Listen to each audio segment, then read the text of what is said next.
"Ah, Pope at Twickenham," sighed William. "And now Pope's Grove is a telephone exchange. It makes one very sad." He paused for a moment and then began to eat with great enjoyment. It was certainly an excellent luncheon, and what we were having didn't appear to be on the menu. After we'd been eating for some time and satisfied our first brutish hunger, he began to ask me about myself, what I'd been doing since the last time we met, whether there'd been any interesting cases before my censorship committee. "How I should love to do work of that kind," he said. "I feel that I almost have a natural gift for it. You see, I would understand so well what these unfortunate gentlepeople had lost. The great house in Belgrave Square with the servants bringing up trays from the basement, the Edwardian country house parties with visiting foreign royalties, the villa at Nice or at Bordiera for the winter months. Oh, the people we have to deal with aren't usually as grand as that," I said, marvelling at William's understanding when he and Dora, the children of a doctor, had been brought up in a Birmingham suburb. "They are gentle people, of course, but more like us, daughters of clergymen or professional people who may have been comfortably off, but never really wealthy. It's a pity. I mean that you don't get the grander kind, because the greater the fall, the more poignant the tragedy." "Yes, I suppose so. I remember reading something of the kind at school when we'd been studying Shakespeare's tragedies. But we do have some very tragic cases," I said, "and I'm afraid there's nothing at all dramatic about them, poor souls." "Ah, yes." He became serious, but then he seemed to brighten up. "Tell me about the new people who've come to live in your house." I began to describe the Napiers rather hesitantly, for I didn't want to make too much of their disagreements, as I knew that William, with his love of gossip and scandal, would seize eagerly on any scrap. Not that it really mattered, I suppose, and as I went on talking I must have become less cautious, for I found myself, rather to my dismay, insisting that he was much too nice for her. "Oh, but my dear, that's often the way," said William. "One should never be surprised at it, all these delightful men married to such monsters, such fiends." "Oh, Mrs. Napier isn't like that," I protested. "It's just that he is exceptionally nice." I suppose it must have been the Nuit Saint-Georges, or the spring day, or the intimate atmosphere of the restaurant, but I heard myself, to my horror, murmuring something about Rocky Napier being just the kind of person I should have liked for myself. There was a marked silence after I'd said this, during which I looked round the restaurant with detachment, noticing a waiter concocting some dish or other over a flame at a side table, a man leaning across to touch the hand of the girl sitting opposite him, and I suddenly felt irritated with William for being so grey and fussy, and Dora's brother, whom I'd known for years. "But my dear Mildred, you mustn't marry," he was saying indignantly. "Life is disturbing enough as it is without these alarming suggestions. I always think of you as being so very balanced and sensible, such an excellent woman. I do hope you're not thinking of getting married." He stared across the table at me, his eyes and mouth round and serious with alarm.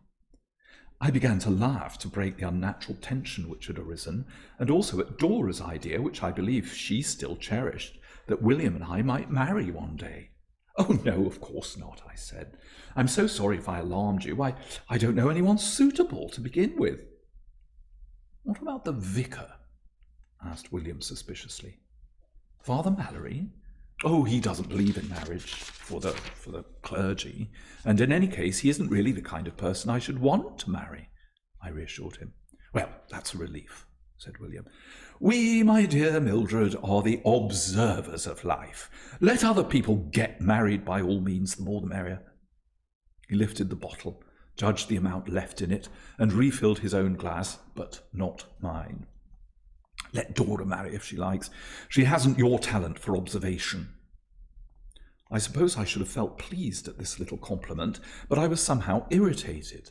In any case, it wasn't much of a compliment, making me out to be an unpleasant, inhuman sort of person.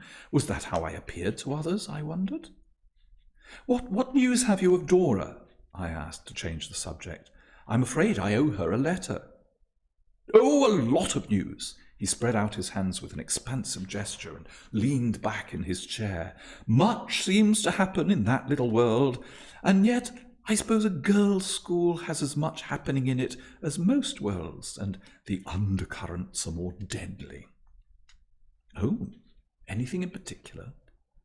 William leaned forward, and his small beady eyes gleamed with delight. "Unpleasantness," he whispered dramatically. "Oh dear, what about?" I asked. But I wasn't surprised, for there seemed to be so much of it at Dora's schools. I had at times found myself wondering disloyally whether she did not perhaps invite it.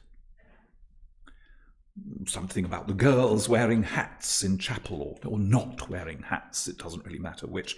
Oh, the infinite variety and complication of that little world. The greater things, birth, death, copulation, are just passed by as if they were nothing."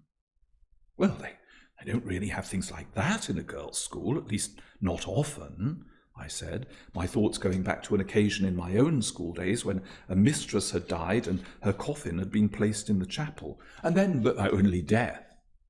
"Oh, not the other things," said William, now in high good humour, "but supposing they did."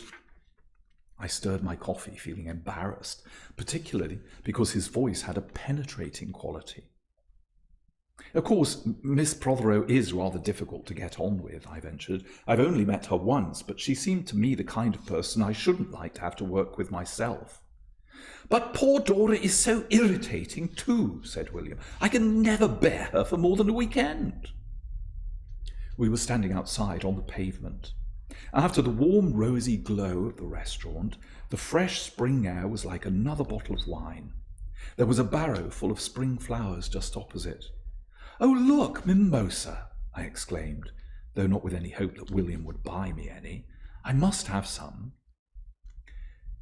"Always reminds me of cafes in seaside towns, all dried up and rattling with a bottle of sauces on the table," said William, standing by while I bought a bunch. "Yes, I know the fluffiness doesn't last long, but it's so lovely while it does." "You seem unlike yourself today," he said disapprovingly. "I do hope it wasn't the Nuit Saint-Georges." "You know I'm not used to wine, particularly in the middle of the day," I said, "but it's rather pleasant to be unlike oneself occasionally." "I don't agree. They've moved me to a new office, and I don't like it at all. Different pigeons come to the windows." "I've never been in your office," I said boldly. "May I come back with you and see it?" "Oh, the prison, you mean, with its stone walls and iron bars, which the poet tells us do not a prison make. Yes, you may come if you like." We walked into Trafalgar Square and then into an anonymous-looking entrance in a back street somewhere beyond it. Grey-looking men like William, some even greyer, were hurrying in. He greeted one or two of them. They seemed to have double-barrelled names like Calverley Hibbert and Radcliffe Ford, but they didn't look any the less grey for that. "Here we are." William flung open the door with his name on it, and I went in. Two elderly grey men were sitting at a table, one with a bag of sweets, which he hastily put away into a drawer, the other with a card index, which he naturally didn't attempt to conceal. William didn't acknowledge them in any way, nor did they take any notice of him. He sat down at an enormous desk in the centre of the room, which had two telephones on it and a line of wire baskets, importantly labelled and stacked with files. I had no very clear idea of what it was that he did. "This is a nice room," I said, going to the window, "and what a lovely desk you have." I felt embarrassed at the presence of the grey men and didn't quite know what to say. But suddenly a rattling sound, as if a trolley was being wheeled along the corridor, was heard, and the two men leapt up, each carrying a china mug. "Oh, excuse me," said William, leaping up too and taking a china mug from a drawer in his desk. "I think I hear the tea." He didn't offer to get me any, nor did I really feel that I wanted any, as it was barely 3:00. I wondered why the grey men, who were obviously of a lower grade of status than William, had not fetched his tea for him, but perhaps there was a rigid etiquette in these matters. Also, knowing William's fussiness, it was quite likely that he would insist on fetching his own tea. I began to wonder whether important-sounding people like Calverley Hibbert and Radcliffe Ford were also at this moment hurrying along corridors with mugs. Perhaps even the minister himself was joining in the general scramble. I went on standing by the window and I looked at the view, which was of another office building, perhaps the same ministry, where there were rows of uncurtained windows and the activities of the rooms were exposed as if it were a doll's house. Grey men sat at desks, their hands moving among files. Some sipped tea, one read a newspaper, another manipulated a typewriter with the uncertain touch of 2 fingers. A girl leaned from a window, another combed her hair, a third typed with expert speed. A young man embraced a girl in a rough, playful way, and she pulled his hair while the other occupants of the room looked on encouragingly. I watched, fascinated, and was deep in contemplation when William and his underlings came back with their steaming mugs. "Is that another ministry across there?" I asked. "Ah, yes, the Ministry of Desire," said William solemnly. I protested, laughing. "They always look so far away, so not of this world, those wonderful people," he explained. "But perhaps we seem like that to them. They may call us the Ministry of Desire." At that moment a clock struck 3:15. William jumped up and, picking up a paper bag from one of the wire trays, walked over to the window and flung it open. There was a whirring of wings, and a crowd of pigeons swooped down onto that flat piece of roof outside his window. Some hopped up onto the sill, and one even came into the room and perched on William's shoulder. He took 2 rolls from the paper bag and began to crumble them and throw the pieces among the birds. One of the grey men looked up from his card index and gave me a faint, as it were pitying smile. "Does this happen every afternoon?" I asked William. "Oh, yes, and every morning, too. I couldn't get through the day without my pigeons. I feel like one of those rather dreadful pictures of St. Francis. I'm sure you and Dora had one at school, but it's a good feeling, and one does so like to have that." I couldn't help smiling at the association of St. Francis with a civil servant, but I hadn't known about William's fondness for pigeons, and there was something unexpected and endearing about it. He seemed so completely absorbed in them, calling them by names, encouraging this one to come forward and telling that one not to be greedy, and I decided that he had forgotten all about me and it was time to go home. "I really ought to be going now," I said. "I must be keeping you from your work," I added, with no thought of irony until after I'd said it. William returned to his desk and opened a file. "You must come and see my new flat," he said, mentioning an address in Chelsea, which seemed familiar. I thanked him for my luncheon and I walked away, carrying my bunch of mimosa down the bare corridors. Of course, I remembered as I waited for a bus, Everard Bone and his mother lived in that street. That was why the address had seemed familiar. What a good thing I'd not said anything to William about Helena Napier and Everard Bone, though it was unlikely that he would know them. "My son is at a meeting of the Prehistoric Society." I heard again Mrs. Bone's querulous voice and smiled to myself. When I reached the front door of my house, I saw Rocky Napier approaching from the other side of the street. "Mimosa!" he exclaimed. "Why didn't I think of that?" I couldn't resist it, I said. "It makes one think of Italy and the Riviera, of course." "I've never been there," I reminded him. "It's just that it seemed such a lovely day, and I felt I wanted it." "Yes, that's a better reason."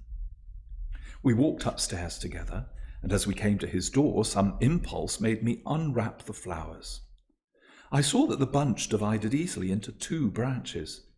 "Do have a piece," I said. I should like you to." "How sweet of you, and how like you," he said easily. "Have you got anything nice for tea? I haven't." "I don't think I have particularly," I said, my thoughts going inside my cake tin with a harlequin on the lid and remembering only a small wedge of sandwich cake there. "I know. Let's be daring and go out to tea." I stood holding the mimosa. "We must put these in water first." "Yes, put it in our kitchen." He took it from me, filled a jug with water and put it on the draining board. We went out again to a cafe he knew, a place I never discovered, where they had good cakes. But it hardly seemed to matter about the cakes. Perhaps it was because I had had a large and rather late luncheon, but I didn't feel very hungry. He was so gay and amusing, and he made me feel that I was gay and amusing too, and some of the things I said were really quite witty.